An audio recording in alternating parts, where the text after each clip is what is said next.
Want to sharpen your prompting skill? Try Google's Say What You See, fast and free.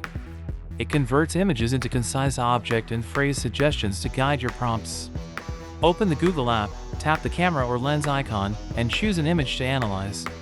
Upload a photo or paste an image link, any clear image works best. Google then lists objects, colors, actions, and short descriptive phrases you can copy.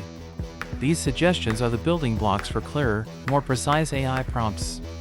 Example 1. Initial prompt: forest photo, too vague for consistent results. Say What You See suggests misty pine forest, golden sunrise, soft backlight. Refined prompt becomes misty pine forest, golden sunrise, soft backlight, cinematic wide angle. Example 2. Start with lemon tart and watch the suggestions reveal texture and lighting cues. Use phrases like crunchy crust or moody natural light to dial in consistent outputs. Try it now. Paste an image, copy the suggested phrases, and level up your prompts. Subscribe for more tips.